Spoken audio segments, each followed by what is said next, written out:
ठीक है, ध्यान से देखिए आप लोग फ्रेंड्स, अगर ये क्वेश्चन आ जाए आप लोगों से तो आप लोग क्या आंसर करोगे? जल्दी बताइए आप सभी के सभी लोग कि इसका आंसर आप लोग क्या करोगे। देखिए, लोकसभा के अंदर में आपको बताना है कि असेंडिंग ऑर्डर के अंदर में कौन सा है। तो सबसे इंपॉर्टेंट चीज आपको याद रखना है फ्रेंड्स, एक लिस्ट आप लोगों को दे रहा हूं, ये लिस्ट आप लोग याद रखोगे। सबसे ज्यादा लोकसभा की सीट है उत्तर प्रदेश के अंदर में। अब सेकंड नंबर पे कौन सा वाला है ये आप लोगों को याद रखना है। सेकंड नंबर पे महाराष्ट्र है। अभी अभी लोकसभा का इलेक्शन हुआ है, लोकसभा का 18वें नंबर की लोकसभा का चुनाव हुआ है, ये याद रखना है आप लोग। ठीक है, उत्तर प्रदेश, ठीक है 80 सीट, महाराष्ट्र 48 सीट है। फिर आती है पश्चिम बंगाल तीसरे नंबर पे 42 सीटों के साथ में 42 सीट। ठीक है, फिर चौथे नंबर पे है बिहार और पांचवें नंबर पे तमिलनाडु। तो ये पहले 5 आप लोगों को पता होनी चाहिए। ठीक है, उत्तर प्रदेश, महाराष्ट्र, पश्चिम बंगाल, बिहार और तमिलनाडु, ये लोकसभा की सीट का है आप लोगों का। तो आप लोग एक बार लिख सकते हो क्या इसको, जल्दी जल्दी से बताइए। ठीक है, सारे के सारे लोग। तो यहां पर में हो जाएगा उत्तर प्रदेश, महाराष्ट्र, पश्चिम बंगाल और फिर बिहार। ठीक है, क्या ये सही है आप लोगों का?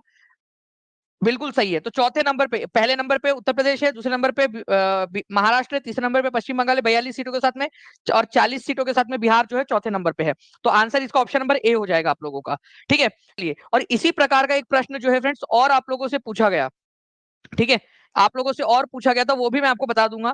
आप लोगों की राज्यसभा की जो सीट्स है, ठीक है, वो कौन सी अनुसूची के अंदर में दी गई है, वो आप लोग मेरे को कमेंट में बता देंगे। एक क्वेश्चन देखिए आप लोग, ये एग्जाम के अंदर में कभी भी पूछा जा सकता है। 40 लोकसभा से ज्यादा वाले आप लोगों को बताने हैं। ठीक है, 40 लोकसभा से ज्यादा वाले। मैं आप लोगों के लिए एक बहुत ही इंपॉर्टेंट वाली अनाउंसमेंट करने वाला हूँ फ्रेंड्स। ठीक है, तो इस वीडियो को भी ध्यान से देखिए आप सभी लोग, बहुत ज्यादा काम आएंगे आप लोगों को। तो आपका 40 सीटों से ज्यादा है। तो देखिए, यूपी है, ठीक में महाराष्ट्र के अंदर में जो है फ्रेंड्स, महाराष्ट्र के अंदर में आप लोग जानते हो कि 48 है, 48। ठीक है, पश्चिम बंगाल के अंदर में जो है 42 है, और बिहार के अंदर में जो है आप लोगों का है 40। बट 40 से ज्यादा बोल रहा है, तो ये 3 हो जाएंगे आप लोगों के।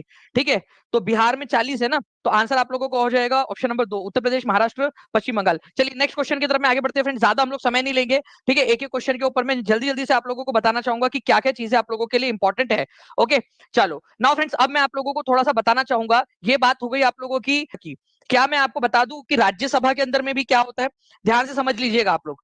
राज्यसभा के अंदर में, ठीक है, लोकसभा में डायरेक्टली लोग चुनकर जाते हैं, राज्यसभा में जो लोग चुनकर जाते हैं वो राज्य की विधानसभा के द्वारा चुनकर भेजे जाते हैं।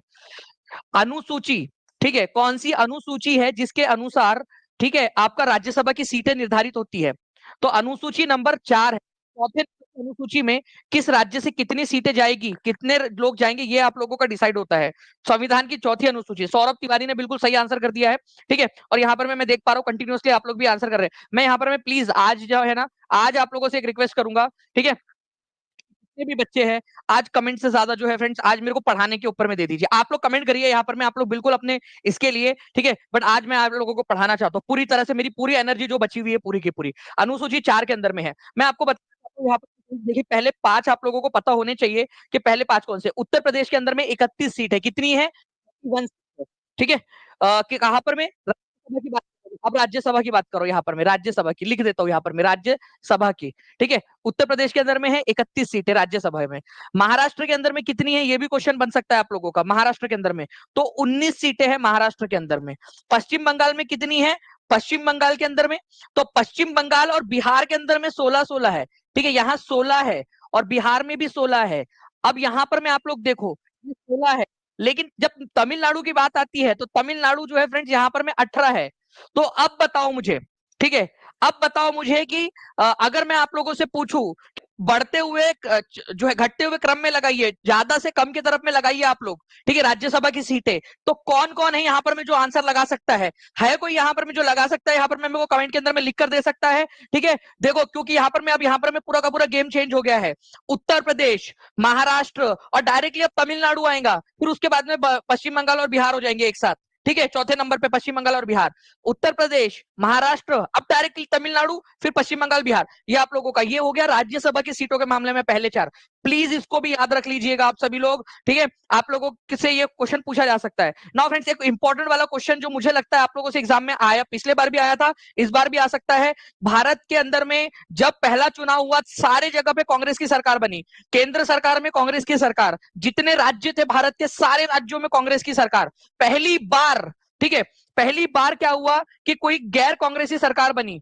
ठीक है, पहली बार कोई गैर कांग्रेसी सरकार बनी और किसकी सरकार बनी और कहां बनी, ये क्वेश्चन आप लोगों से पूछा जा सकता है। कहां बनी और कब बनी, दोनों ही प्रकार के क्वेश्चन बन सकते हैं आप लोगों से। ठीक है, तो देखिए, which state elected the first non Congress state government. ठीक है, कहां पर में बनी आप लोगों की। ठीक है, तो ये बनी थी केरल के अंदर में, केरला में। और कब बनी थी ये वाली आप लोगों की, ये भी क्वेश्चन आप लोगों से बन सकता है। तो ये क्वेश्चन आप लोगों का हो जाएगा फ्रेंड्स 91 में। ठीक है, जो दूसरा वाला चुनाव था ना, तब बनी थी ये। ओके, दूसरे चुनाव के समय में। और किसकी सरकार बनी थी, कम्युनिस्ट पार्टी ऑफ इंडिया की, सीपीआई की सरकार बनी थी। अभी थोड़ी देर पहले मैंने एक वीडियो लिया आप लोगों से, उसमें बनाया था कम्युनिस्ट पार्टी ऑफ इंडिया की स्थापना। ठीक है, इसकी स्थापना कब हुई थी, केवल कम्युनिस्ट पार्टी की बात करो मैं, स्थापना इसकी हुई थी 1925 के अंदर में। तो ये भी क्वेश्चन आप लोगों को मैंने पढ़ा दिया। ओके, चलिए एक बार सेशन को लाइक जरूर करते रहेंगे फ्रेंड्स, और एक बार कल सुबह आप लोग जब सेंटर पे जाओगे इसको डाउनलोड करके रख लेना, एक बार रिवाइज भी कर लेना फास्ट फॉरवर्ड आप लोग। ओके, चलिए ये आप लोगों का हो गया। नाउ फ्रेंड, नेक्स्ट आप लोगों से जो है मैंने आप लोगों को यहाँ पर मैं बता दिया, सीपीआई की स्थापना 1925 के अंदर में हुई थी। एक टेस्ट ले लेता हूँ मैं आप लोगों का जल्दी से, ताकि आप लोग जो है फटफट फटफट कर दे। चलिए, मैं जो बोल रहा हूँ ना, बस वो एक्टिविटी करते जाओ। देखो, बहुत ध्यान से आपके लिए बनाया है फ्रेंड्स, प्यार से, दिल से लगा के पूरा का पूरा एक, कि भाई चलो बताओ उत्तर प्रदेश के अंदर में लोकसभा में कितनी है और राज्यसभा में कितनी है। पहले ये बताएंगे आप लोग उत्तर प्रदेश के अंदर में। ठीक है, उत्तर प्रदेश के अंदर में लोकसभा में 80 सीटें हैं और राज्यसभा के अंदर में 31 सीटें हैं। आ जाते हैं हमारे बिहार के ऊपर में डायरेक्टली, चौथे नंबर पे बिहार। बिहार के अंदर में लोकसभा के अंदर में कितनी है, 40 सीटें हैं और राज्यसभा में कितनी है, 16। ठीक है, राज्यसभा में 16 है। ओके, अब महाराष्ट्र की बात कर लू मैं, तो महाराष्ट्र के अंदर में यहां पर में 48 सीटें हैं आपकी, 48 लोकसभा के अंदर में, और राज्यसभा में है 19 सीटें। ठीक है, ये भी याद रखेंगे आप सभी लोग। पश्चिम बंगाल के अंदर में अगर मैं बात करूं तो लोकसभा के अंदर में 42 सीटें हैं। ठीक है, लेकिन राज्यसभा के अंदर में इनके पास में 16 सीटें हैं राज्यसभा के अंदर में। तो बिहार और पश्चिम बंगाल में 16-16 सीटें हैं राज्यसभा की। ठीक है, उसके बाद में अब बात आती है तमिलनाडु की, ये भी बड़ा इंपॉर्टेंट हो जाता है, इंटरेस्टिंग सा फैक्ट बन जाता है आप लोगों का। यहाँ पर में लोकसभा में 39 सीटें हैं, बट राज्यसभा में 18 सीटें हैं, 18 सीटें। चौथी अनुसूची के अंदर में ये बात की गई है।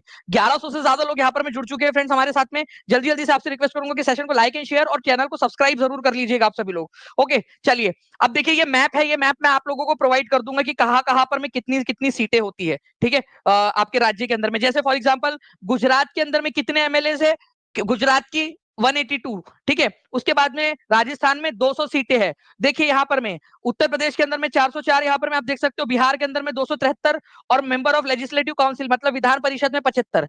कितने राज्य जहां जहां पर में विधान परिषद है, 1 2 3 4 5 6। ठीक है, और कितनी संख्या है ये भी आपको पता चल गई यहाँ पर में। अब मैं आप लोगों को एक मुद्दे के ऊपर मैं आपका ध्यान आकर्षण करना चाहूंगा, बहुत इंपॉर्टेंट मुद्दा है। आपको पता है लोकसभा का चुनाव हुआ, लोकसभा के चुनाव के साथ में कितने राज्य थे जिनका चुनाव हुआ, कितने राज्य है जिनका चुनाव हुआ था, कोई बता सकता है। 4 राज्यों का चुनाव हुआ था। कितने, 4 राज्यों का चुनाव। कौन कौन से 4 राज्य थे, ध्यान से समझो आप लोग, क्योंकि यहाँ पे ठीक है। देखिए, आप लोगों को बताना चाहूंगा, अरुणाचल प्रदेश में चुनाव हुआ, बीजेपी जीती। ठीक है, कितनी सीटें वहां पर में, ठीक है, टोटल नंबर ऑफ जो है यहाँ पर में असेंबली सीट कितनी है, 60 है। डायरेक्ट क्वेश्चन बनेगा आप लोगों का। ठीक है, कितनी सीटें हैं, 60 सीटें आप लोगों की, ये डायरेक्टली आप लोगों का हो गया। ठीक है, मैं आप लोगों को इनके सीएम के नाम भी बता दूंगा, डोंट वरी। ठीक है, आप लोग देखिए यहाँ पर में सिक्किम है, छोटा सा थंब स्टेट हमारा। ठीक है, आप लोगों को सिक्किम के बारे में एक शॉर्ट के अंदर में भी मैंने पूरी जानकारी दिया था आप लोगों को। इसमें है 32 सीटें। ठीक है, नंबर ऑफ जो है कंस्टिट्यूएंसीज, असेंबली कंस्टिट्यूएंसीज 32 है, 32। उसके बाद में फ्रेंड्स उड़ीसा के अंदर में 147 सीटों के ऊपर में चुनाव हुआ, 147 सीट्स के ऊपर में। ठीक है, और आंध्र प्रदेश के अंदर में 175 सीटों पर चुनाव हुआ, 175 सीट्स के ऊपर में। ठीक है, तो ये चीजें आप लोगों ने ध्यान रखनी थी। ओके, अरुणाचल प्रदेश में 60, यहां पर में आप लोगों का जो सिक्किम है, देखो ऐसा यहाँ एरो बनाया है, सिक्किम के अंदर में 32 सीटों के ऊपर में। ठीक है, उड़ीसा के अंदर में भी चुनाव हुआ, 147 सीट्स। ठीक है, और आंध्र प्रदेश के अंदर में हुआ है आप लोगों का 175 सीटों के ऊपर में चुनाव। देखिए, ये सीट आपसे पूछी जा सकती है, क्योंकि अभी अभी चुनाव हुआ है लोकसभा के साथ में, लोकसभा का चुनाव जिस दिन था, ठीक है, मतलब लोकसभा के जो चुनाव थे उन्हीं के साथ साथ में ये 4 राज्यों के चुनाव भी करवा लिए गए। ओके, जी हाँ, पीआरटी के लिए भी इंपॉर्टेंट है ये वाला डेटा आप लोगों का। ओके, अंतिम प्रहार ये हमारी जो है सीरीज चल रही है फ्रेंड्स, हम लोग यहाँ पर में इसको पूरा का पूरा कर रहे हैं। मुझे उम्मीद है कि आप लोग इसको अच्छे से पढ़ोगे। नाउ फ्रेंड, नेक्स्ट क्वेश्चन की तरफ में आगे बढ़ते हैं हम लोग। एक इंपॉर्टेंट वाला क्वेश्चन आप लोगों का, आप लोगों को बताना है, नई शिक्षा नीति के तहत भारत की शास्त्रीय भाषा के रूप में शामिल नहीं किया गया है। कौन सी भाषा को शामिल नहीं किया गया है, ये बता देंगे आप सभी लोग जल्दी जल्दी से। और जो बता दूं कि ऐप और वाईटी दोनों के ऊपर में आप लोगों की क्लासेस चल रही है। ओके, तो दोनों ही प्रकार के बच्चे यहाँ पर में देख रहे हैं, मुझे बहुत खुशी है कि आप लोग जो है यहाँ पर में अच्छे से ये पूरी की पूरी क्लास को कर रहे हो। ठीक है, पूरा प्लीज यहाँ पर मैं ध्यान दीजिएगा आप सभी के सभी लोग। देखिए मैं आप लोगों को बताना चाहता हूँ फ्रेंड्स कि नई शिक्षा नीति के तहत हमारे भारत के अंदर में ऑलरेडी जो है फ्रेंड्स आप लोगों को देखिए there are 6 classical languages officially under the 8th schedule. ठीक है, मतलब चार जो 6 है आपकी क्लासिकल भाषा है। क्लासिकल भाषाओं के अंदर में आने के लिए कुछ कुछ जो है आप लोगों की कुछ शर्तें होती है, जैसे कि 2000 साल पुरानी होनी चाहिए कम से कम, उसके लिखित साक्ष्य होने चाहिए, कुछ लिखित उसका उपलब्ध होना चाहिए, कम से कम 2000 साल पुरानी हो। तमिल भाषा सबसे पहले शास्त्रीय भाषा बनी थी, क्लासिकल लैंग्वेज। फिर बनी संस्कृत, ठीक है, फिर कन्नड़ा भाषा बनी, तेलुगु, मलयालम और आखिरी में बनी उड़िया भाषा। ये जो 6 भाषाएं थी क्लासिकल भाषाएं थी। भारत सरकार ने जो नई शिक्षा नीति लाई है उसके तहत जो है अब इन भाषाओं को भी जोड़ दिया है। ठीक है, पाली, प्राकृत और फारसी। अब कितनी भाषाएं हो गई क्लासिकल भाषाएं हमारी? जल्दी बताओ, गिन के बताओ आप लोग कितनी हो गई टोटल। आप लोगों को गिनती आती है ना? जल्दी जल्दी से गिन के बताओ मुझे कितनी हो गई टोटल। ठीक है, ये हो गई आप लोगों की 6 और 3 और जोड़ दिए, पाली, प्राकृत और फारसी को भी जोड़ दिया गया है। तो 9 शास्त्रीय भाषाएं हो गई अब आप लोगों की टोटल, और इनको जो है शामिल कर दिया गया है नई शिक्षा नीति के तहत। तो टोटल 9 आपकी 9 भाषाएं हो गई। कौन सी वाली भाषा नहीं बोला है आप लोगों से? तो पाली है, प्राकृत है, फारसी को भी जोड़ा है। फारसी को पर्शियन भी बोलते हैं इंग्लिश में। ठीक है, पर्शियन भी भाषा बोला जाता है, पर्शियन भाषा। ओके, फारसी भाषा। तो अरबी भाषा जो है इसको नहीं जोड़ा गया है भारत की सांस्कृतिक भाषा के तौर पर। ठीक है, चलिए, या क्लासिकल लैंग्वेज के तौर पर नहीं जोड़ा गया है। तमिल सबसे पहले जोड़ी गई थी 2004 के अंदर में। ठीक है, ये याद रखेंगे आप सभी लोग। नेक्स्ट क्वेश्चन की तरफ में हम लोग आगे बढ़ते हैं फ्रेंड्स। अब देखिए ये एक क्वेश्चन है आप लोगों का, इस क्वेश्चन को भी देख लीजिए आप लोग। शिक्षा मंत्रालय जो है के तहत उच्च शिक्षा विभाग ने कोचिंग सेंटर के विनियमन के लिए दिशा निर्देश जारी किए हैं। बताइए कि कितने वर्ष से कम बच्चों के जो है आप लोगों का उनको आप लोग वो नहीं भेज सकते। ठीक है, पेनल्टी भी लगेगी अगर आपने वहां पर में अपने बच्चों को भेजा तो। कोचिंग सेंटर के अंदर में मिनिमम जो है कितने जो है साल होना चाहिए आपका? जी, तो आंसर हो जाएगा फ्रेंड 16 साल। 16 साल से छोटे बच्चों को जो है आप लोग कोचिंग सेंटर के अंदर में नहीं भेजोगे। कोचिंग सेंटर को 16 वर्ष से कम छात्रों को प्रवेश देने से प्रतिबंधित कर दिया गया है। वो बहुत ज्यादा सुसाइड वगैरह के केसेस बढ़ रहे थे ना, इस वजह से ये फैसला लिया गया है। 16 साल। ओके, तो आंसर इसका ऑप्शन नंबर सी हो जाएगा। पेनल्टी भी लगाई जाएंगी फ्रेंड्स अगर मान लीजिए कि आपने भेजा। ठीक है, तो पेनल्टीज भी आप लोगों के ऊपर में लगाई जाएगी, कोचिंग सेंटर के ऊपर में भी और माता पिता के ऊपर में भी। ठीक है, तो दंडनीय अपराध है अब ये आपका। नेक्स्ट क्वेश्चन की तरफ में आगे बढ़ते हैं हम लोग। यहाँ पर में हमारे एक इंपॉर्टेंट वाला क्वेश्चन है आपका। देखिए यहाँ पर मैं बोला गया शिक्षा मंत्रालय के स्कूल शिक्षा एवं साक्षरता विभाग द्वारा शुरू किए गए प्रेरणा एक अनुभवात्मक शिक्षण कार्यक्रम का प्राथमिक लक्ष्य क्या है? प्रेरणा कार्यक्रम शुरू किया गया है आपका department of school education and literacy, ministry of education के द्वारा।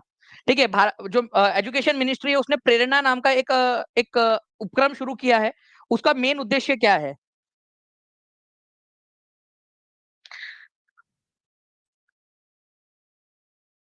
चलिए, अगर मैं आप लोगों से कहूं कि कौन लीडरशिप लेता है कि कल जो है सबसे पहले यहाँ पर में बच्चों से अलग अलग जो पेपर्स है, ठीक है, जो अलग अलग सेट रहेंगे उनकी अच्छे से बढ़िया से पीडीएफ बनाकर टीचिंग परीक्षा को भेज देगा। ठीक है, कौन यहाँ पर में लीडर कौन लेता है यहाँ पर? ठीक है, कौन लेता है ये जिम्मेदारी? तो मैं आप लोगों को लीडरशिप की बता रहा हूँ यहाँ पर मैं, लीडरशिप क्वालिटी की। भाई लीडरशिप क्वालिटी आप लोगों के अंदर में जनरेट होनी चाहिए कि चलो मैं सर लीड करता हूँ, मैं आता हूँ सामने में और मैं यहाँ पर मैं सारी चीजें कर दूंगा। तो देखिए अगर मैं बात करूँ आप लोगों से इसका क्या है, तो empower students with leadership qualities, मतलब बच्चों में लीडरशिप नेतृत्व शेरना जो कौशल है उसको विकसित करना है प्रेरणा से। ठीक है, प्रेरणा, अनुराग की प्रेरणा, कसौटी जिंदगी की। ठीक है, चलिए, तो ये याद रखेंगे आप लोग जो है यहाँ पर में जितने भी लोग हैं फ्रेंड्स वो नीचे में जो आप लोगों का नंबर है ना, आप लोगों का 7696978844, ठीक है, उसके ऊपर में भेज देना व्हाट्सएप के ऊपर में। ठीक है, तो अनुभवात्मक शिक्षण के माध्यम से छात्रों को नेतृत्व गुणों में सशक्त बनाना प्रेरणा का उद्देश्य है। ठीक है, चलिए, ताकि वो हर कसौटी, जिंदगी की हर कसौटी के ऊपर में अच्छे से आगे बढ़ सके और अनुराग, द्वेष, बजाज सबसे दूर रहे। ठीक है, चलिए, 9वीं से 12वीं कक्षा के छात्रों को दिया जाएगा ये प्रेरणा इसके अंदर में, 9वीं से 12वीं। नाउ फ्रेंड्स यहाँ पर मैं देखिए आप लोगों का कजाकिस्तान के इतिहास में सबसे कम उम्र के प्रधानमंत्री के रूप में किसे नियुक्त किया गया है? कजाकिस्तान का इतिहास पूरा अब तक जो है यहाँ पर में। ओके,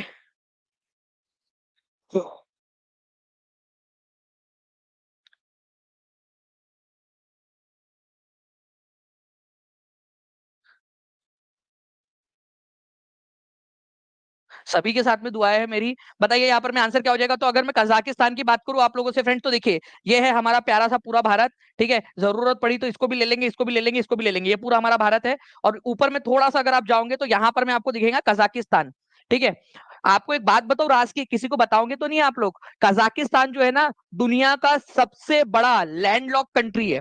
मतलब कि चारों तरफ से जो जमीन से घिरा हुआ है। अब आप बोलोगे सर यहाँ तो कैस्पियन सी दिख रहा। अरे मेरे लाल, कैस्पियन सी खुद लैंडलॉक्ड है। तो जो कंट्री उससे जुड़ी हुई है उसको भी लैंडलॉक्ड ही माना जाता है, समुद्र से घिरी हुई माना जाता है, ठीक है। तो सबसे बड़ी लैंडलॉक भूमि से घिरी हुई, घिरा हुआ देश कौन सा है, तो वो है आप लोगों का, ठीक है, कजाकिस्तान। और कजाकिस्तान के इतिहास के अंदर में जो है फ्रेंड सबसे अब तक के जो सबसे कम उम्र के जो है वो प्रधानमंत्री बने हैं, ठीक है। उनका नाम क्या है यहाँ पर में, 43 साल की उम्र की उम्र में बने हैं, 43 ईयर्स की उम्र में, ठीक है। ओल्झास, ठीक है, बेक्टेनोव, ठीक है, बेक्टेनोव, ठीक है, बेक्टेनोव, ठीक है।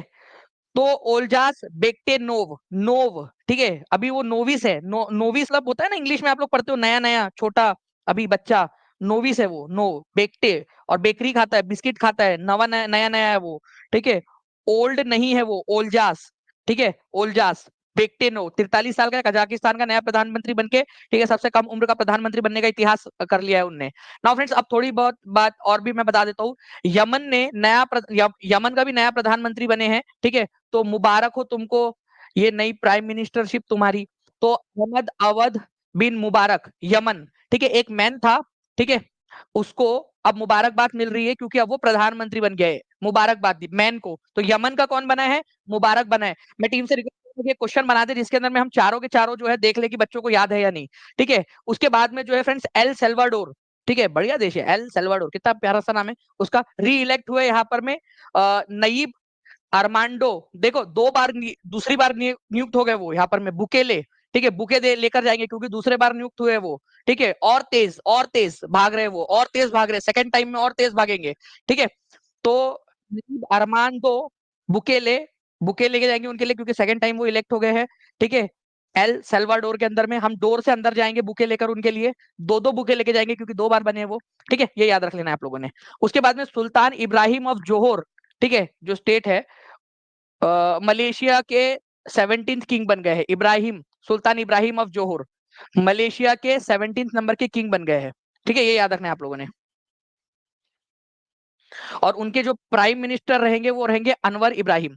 तो सुल्तान इब्राहिम ऑफ जोहोर मलेशिया के 17वें नंबर के किंग बने हैं। बस इतना आप लोगों ने याद रखना था चीजों को। ओके, मुझे उम्मीद है कि आप लोग इसको याद रखोगे। थोड़ा सा टीम प्लीज इसके ऊपर में क्वेश्चन बना दीजिए बढ़िया बढ़िया से, ठीक है, जल्दी से, ताकि बच्चों को हम लोग यहाँ पर में इसके ऊपर में टेस्ट ले ले बच्चों की हम लोग। तैयार हो ना आप लोग सभी लोग, ऐप के ऊपर में जितने भी लोग देख रहे हैं जल्दी जल्दी से बताइए यहाँ पर में, तैयार हो सभी लोग। ओके,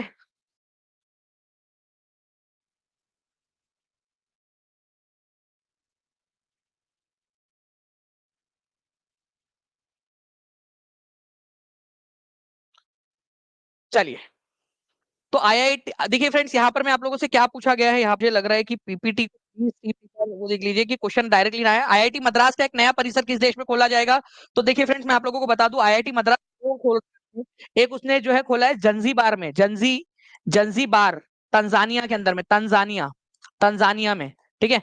और दूसरा वाला वो कहां पर में खोल रहा है, कैंडी में, कैंडी भाई, कैंडी, उसको कैंडी मिलेंगी। दूसरे वाला भी खोल रहा है वो, श्रीलंका में खोल रहा है, श्रीलंका में, ठीक है, श्रीलंका में कैंडी, आईआईटी मद्रास को, ठीक है। तो दूसरा वाला वो आईआईटी मद्रास में खोल रहा है, तो नया परिसर वो श्रीलंका में खोल रहा है, ये याद रखेंगे। अगर मान लीजिए जंजी आईआईटी मद्रास ने देश के बाहर कहाँ कहाँ पर में अपना जो है परिसर खोले, नए वाले अपने ब्रांच खोल रहा है, भाई बढ़िया है, एक्सपांड कर रहा है लड़का अपना, ठीक है। चलो, तो Zanzibar, Tanzania, candy, Sri Lanka, okay, ये याद रखेंगे आप सभी लोग, इंपॉर्टेंट है, एग्जाम में पूछा जा सकता है। क्या बात है फ्रेंड्स, 1000 से ज्यादा लाइक्स भी आप लोगों ने कर दिए हैं, ठीक है। जल्दी जल्दी से और आगे बढ़ते हैं हम लोग यहाँ पर में हमारे नेक्स्ट क्वेश्चन की तरफ में। श्रीलंका के कैंडी में अपना नया परिसर स्थापित करेगा। इससे पहले वो जंजीबार के अंदर में खोल चुका है अपना, तंजानिया के अंदर में, ठीक है। तो तंजानिया में पहले फर्स्ट आईआईटी कैंपस था जो इंडिया के बाहर सेटअप हुआ था, जंजीबार, ठीक है। अब नया खोल रहा है एक और, ठीक है, नई दुकान अपनी वहां पर में कैंडी के अंदर में भी खोल रहा है वो, ओके। तो ये भी पॉइंट आप लोग याद रखोगे। इसके बाद वाले क्वेश्चन का आंसर भी आप लोगों को दिख रहा है फ्रेंड, मैं जल्दी से हटा देता हूँ उसका भी आंसर आप लोगों के लिए, ठीक है।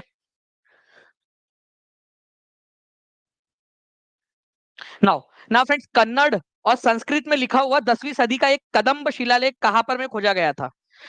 कन्नड़ भाषा में और संस्कृत भाषा में लिखा हुआ था। तो आपसे क्वेश्चन क्या बन सकता है पता है क्या?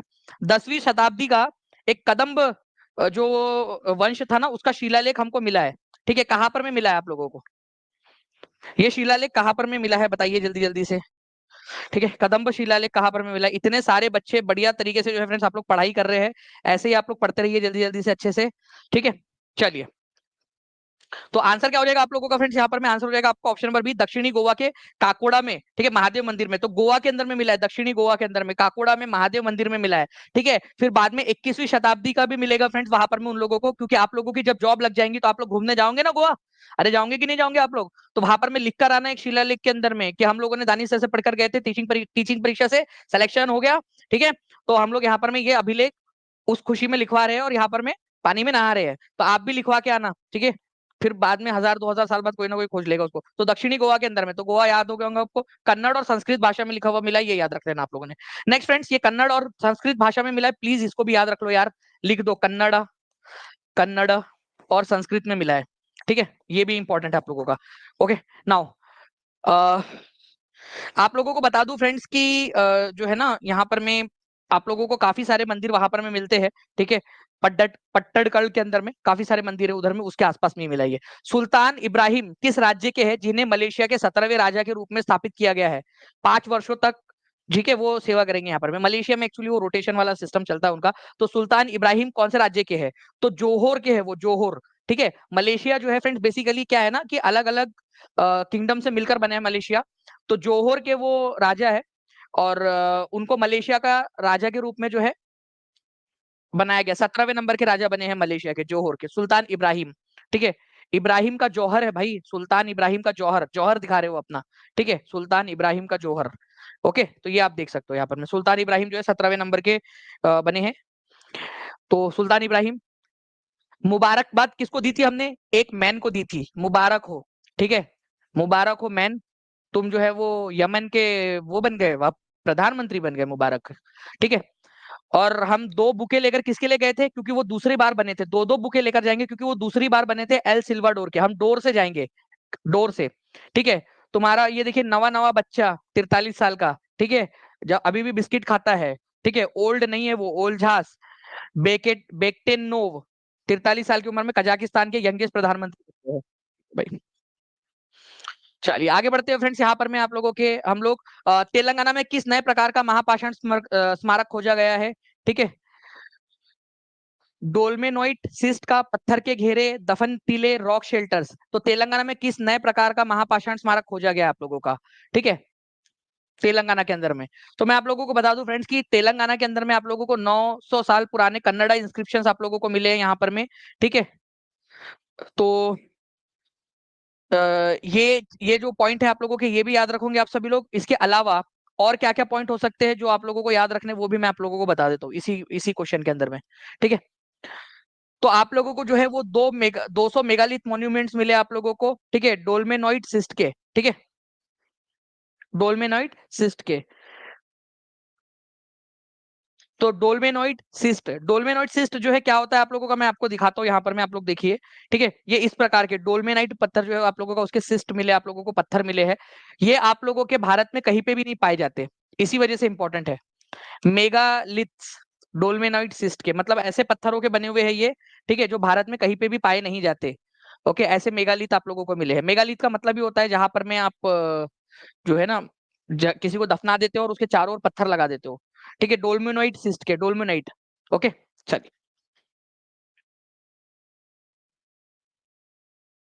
यमन के नए प्रधानमंत्री के रूप में किसे नियुक्त किया गया, जल्दी बता दीजिए आप सभी लोग।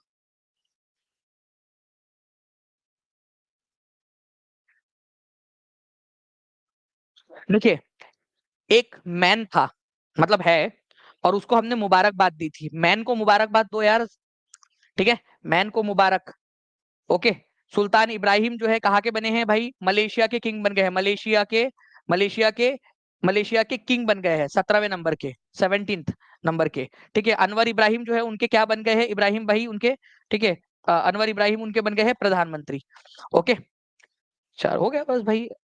अहमद अवध बिन मुबारक। आंसर करते रहेंगे आप सभी लोग।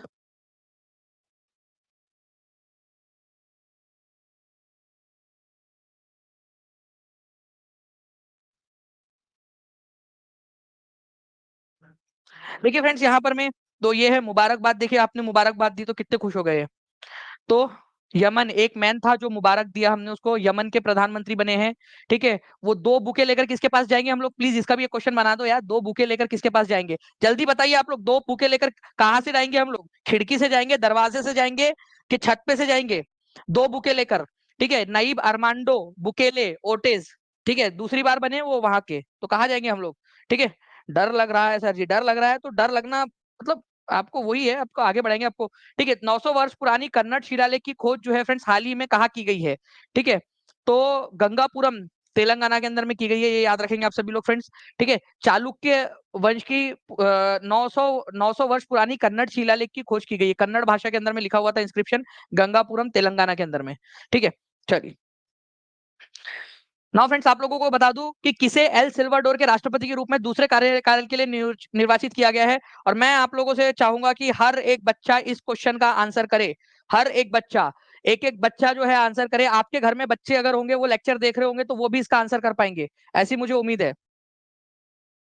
ठीक है, जल्दी जल्दी से बताइए इस पर्टिकुलर क्वेश्चन का आंसर क्या होगा। एल सेल्वाडोर के राष्ट्रपति बने हैं भाई, वो कहाँ से जाएंगे। यहाँ पर मैं देखिए, ये वाला आंसर तो नहीं होगा, मुबारक मुबारक दो बार हो गया आपका।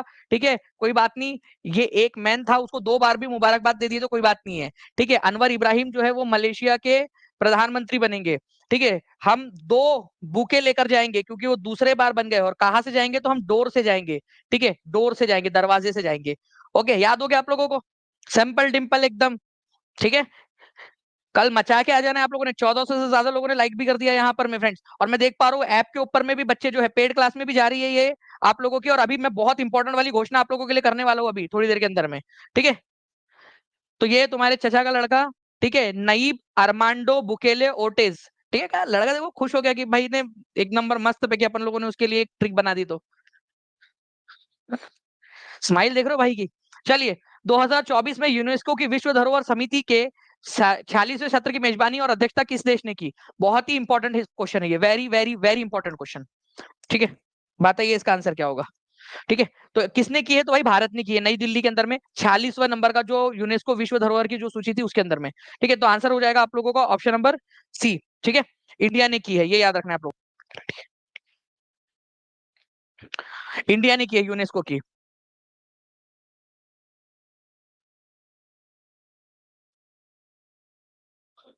ओके, यूनेस्को ने किया, यूनेस्को इंडिया जो है उसने होस्ट किया है फ्रेंड्स, ये याद रखेंगे आप लोग, वर्ल्ड हेरिटेज कमेटी की 46वें नंबर की मीटिंग को। ठीक है, 46वें नंबर की मीटिंग। भारत के अंदर में टोटल यूनेस्को साइट्स कितनी है, 42 है, 42 है। पूरा का पूरा आप लोगों को बता दिया यूनेस्को वाला। ठीक है, तो प्लीज अच्छे से पढ़ के जाइएगा। भारत के अंदर में 42 है। 41वें नंबर की कौन सी जोड़ी गई थी, ठीक है, तो रविंद्रनाथ टैगोर का शांति निकेतन, शांति निकेतन 41वें नंबर की। और होयसाला नाम की जगह है कर्नाटक के अंदर में। ठीक है, वहां के जो एनसेम्बल्स है आप लोगों के, वहां के जो मंदिर है, ठीक है, उनको जोड़ा गया है। तो होयसाला के मंदिरों का जो समूह है उसको 42वें नंबर के तौर पर जोड़ा गया है, और शांति निकेतन को 41वें नंबर के समूह के तौर पर। ठीक है, मैं आपको बताना चाहूंगा कि 46वें नंबर की बैठक जो है वो भारत में हुई है। 45वें नंबर की जो बैठक थी ना, 45th नंबर की बैठक जो थी वो सऊदी अरब में हुई थी। सऊदी सऊदी अरेबिया के अंदर में हुई थी, ये भी याद रखना है आप लोगों ने, सऊदी अरेबिया में 45वें नंबर की, पिछले साल वाली। 1900 से ज्यादा बच्चे जुड़ चुके हैं फ्रेंड्स यहाँ पर में। ठीक है, मैं आप लोगों को पूछना चाहूंगा, निम्नलिखित में से किस भारतीय साहित्य कृति को यूनेस्को की memory of the world Asia Pacific regional register में अंकित किया गया है। ठीक है, ये बता दीजिए, मतलब इसका मतलब क्या होता है। इसका मतलब ये होता है फ्रेंड्स आप लोगों का, कि भाई वो जो चीज है ना आप लोगों की, ठीक है, वो मेमोरेबल चीज है। ठीक है, ऐसी तीन चीजों को शामिल किया गया है, तीन चीजों को। और वो तीन चीजें कौन कौन सी है मैं आप लोगों को बता देता हूँ। ठीक है, फिर आप लोग आंसर कर देना। तो आंसर हो जाएगा रामचरितमानस, ठीक है, तुलसीदास जी की। अकबर और जहांगीर के समय में उन्होंने लिखा। पंचतंत्र की कहानियां किसने लिखी है, पंडित विष्णु शर्मा ने। और उसके बाद में जो है फ्रेंड्स देखिए यहाँ पर में है आनंद वर्धन।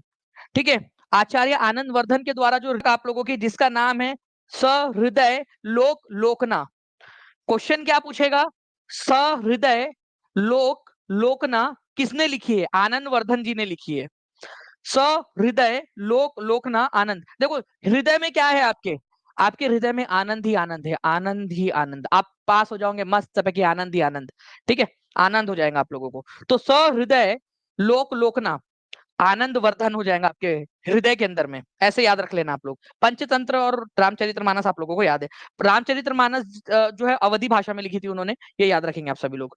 ये जो दस्तावेज विरासत है ये 1992 से शुरू है, जो भी इंपॉर्टेंट होते हैं ना उनको लिखा जाता है, उसको रजिस्टर किया जाता है। नाउ फ्रेंड्स एक इंपॉर्टेंट क्वेश्चन है आप लोगों का, ठीक है। एक ब्राजीलियन फुटबॉलर है, उसको यूनेस्को ने एजुकेशन फॉर ऑल का जो गुडविल एम्बेसडर है वो नियुक्त किया है। एजुकेशन फॉर ऑल का गुडविल एम्बेसडर, ठीक है। Thank you very much everyone, आप लोगों के इतने ज्यादा प्यार के लिए, ठीक है। जल्दी जल्दी से बताइए, तो आंसर क्या हो जाएगा यहाँ पर में इसका, ठीक है। Vinicius junior. देखो अब जितने भी लोग बड़े भी हो जाए, ऑल हर किसी के अंदर में एक बच्चा होता है जो जूनियर जी टाइप का होता है। जूनियर, जूनियर जी देखा है क्या किसी ने बचपन में? मेरे जमाने का है क्या कोई वहां पर में आप लोगों में? जूनियर जी आता था, शक्तिमान जूनियर जी वगैरह पहले के जमाने में, ठीक है। तो जूनियर, हर बच्चा जूनियर होता है, तो education for all junior, Vinicius junior. Vinicius junior जो है कहाँ का है? जूनियर जो है विनीशियस जो है फ्रेंड्स, ये आपका ब्राजील का है फुटबॉलर, ठीक है। इसका पूरा नाम जो है आपका विनीशियस जोस पैक्साओ डी ओलिवेरा जूनियर है। हम इसको प्यार से विनीशियस जूनियर ही बोलेंगे, ठीक है। चलिए, तो यूनेस्को का एजुकेशन फॉर ऑल के लिए, ठीक है, यूनेस्को का एजुकेशन फॉर ऑल के लिए क्या किसको बनाया गया है, ठीक है, विनीशियस जूनियर को बनाया गया है। देखिए फ्रेंड, निम्नलिखित में से कौन सा किला यूनेस्को की विश्व धरोहर की स्थिति के लिए मराठा सैन्य परिदृश्य के भारत के नामांकन में शामिल 12 किलो में से एक नहीं है, ठीक है। 12 किलो में से एक नहीं है। 12 किले ऐसे हैं जिनको भारत सरकार ने नामित किया है कि इनको यूनेस्को वर्ल्ड हेरिटेज साइट के अंदर में शामिल कर लिया जाए, ठीक है। तो आप लोगों को 12 किलो के नाम तो याद नहीं करने हैं, बस मैं आपको ये बता रहा हूँ कि किसको नामित किया गया है, नॉमिनेट किया गया है भारत सरकार के द्वारा कि इनको इनको जो है आप क्या कर लीजिए, वर्ल्ड हेरिटेज साइट के अंदर में शामिल कर लीजिए, ठीक है। 12 12 किले हैं मराठों के, ठीक है। उसमें गोलकुंडा फोर्ट जो है वो मराठों का है ही नहीं। ये फोर्ट किसका है, ये बता सकते हैं आप लोग? गोलकुंडा फोर्ट किसका है? गोलकुंडा फोर्ट कौन सी वाली सल्तनत का? हैदराबाद के अंदर में कौन सी वाली सल्तनत सल्तनत जो है वो शासन करती थी? गोलकुंडा रियासत जो थी ना आप लोगों की, ठीक है, उसका किला था गोलकुंडा फोर्ट, गोलकुंडा रियासत का, हैदराबाद के अंदर में है। तो ये Raigad fort, Gingee fort, Sindhudurg fort, ये सब है आपके।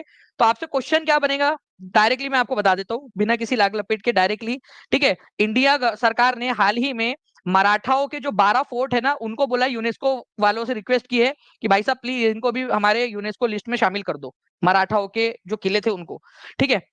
चलिए, वो 12 किले के नाम याद नहीं करने आपने, डोंट वरी, ठीक है।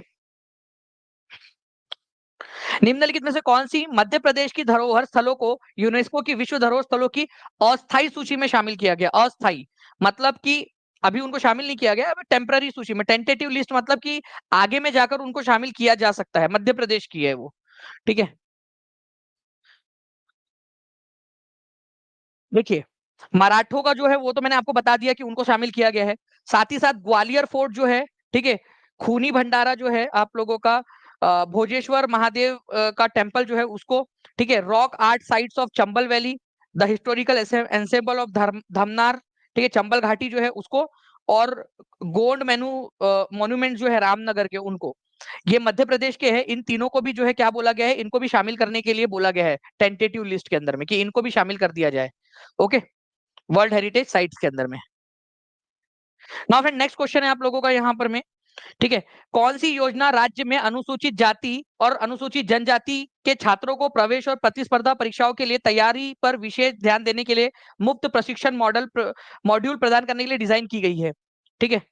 एससी और एसटी के बच्चों के लिए जो है, एससी एसटी बच्चों के लिए मुफ्त शिक्षा के लिए की गई है पश्चिम बंगाल के अंदर में, ठीक है। तो मैं आप लोगों को बता दूं यहाँ पर में, ये जो क्वेश्चन है आप लोगों का, ये पश्चिम बंगाल से रिलेटेड है, वेस्ट बंगाल से। तो ये भी क्वेश्चन बन सकता है कि कौन से राज्य के अंदर में ये योजना शुरू की गई है, ठीक है, एससी और एसटी के बच्चे जो है उनको विशेष रूप से प्रशिक्षण देने के लिए, ठीक है। तो वेस्ट बंगाल ने जो है योग्य श्री स्कीम लॉन्च की है, योग्य श्री, ये याद रखेंगे आप सभी लोग, योग्य श्री नाम है इस स्कीम का, ठीक है। जल्दी जल्दी से फ्रेंड्स सेशन को लाइक एंड शेयर भी करते रहेंगे, जितने भी बच्चे हैं यूट्यूब के ऊपर में जो देख रहे हैं, और जो ऐप के ऊपर में देख रहे हैं बच्चे, वो लोग भी फ्रेंड्स कमेंट के अंदर में आंसर्स करते रहेंगे, ताकि आपकी भी रिवीजन होती रहे, ठीक है। नाउ नेक्स्ट क्वेश्चन की तरफ मैं आगे बढ़ूं। देखिए यहाँ पर मैं पश्चिम बंगाल के अंदर में योग्य श्री नाम से एक स्कीम लॉन्च की गई है, जिसमें शेड्यूल कास्ट और शेड्यूल ट्राइब के जो बच्चे हैं उनको जो कॉम्पिटेटिव एग्जाम्स है, ठीक है, WPCS, पश्चिम बंगाल PCS या फिर UPSC, ऐसी जो एग्जाम्स है उनके लिए प्रिपरेशन करवाई जाएंगी, योग्यश्री। ठीक है, चलिए।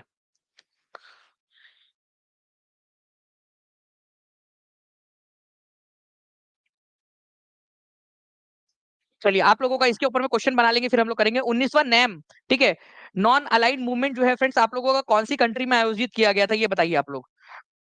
ठीक है, 19वें नंबर का, वो 19वें नंबर का जो है फ्रेंड्स, ये जो है आपका, ठीक है, मैं आपको बता दूं कि इसके अंदर में ये भी बोला गया है नैम के अंदर में कि वो अभी अगले 3 साल तक, मतलब 2027 तक वो अध्यक्ष रहेगा, युगांडा। ठीक है, ये याद रखना, 19वें नंबर की non align movement. Non align movement जो है फ्रेंड्स, इसका पहला शिखर सम्मेलन कहा हुआ था, फर्स्ट नंबर की मीटिंग वो हुई थी बेलग्रेड में। सभी लोग लिखिए, बेलग्रेड में। बेलग्रेड नाम का एक शहर है जो पहले युगोस्लाविया में हुआ करता, स्लाविया के अंदर में।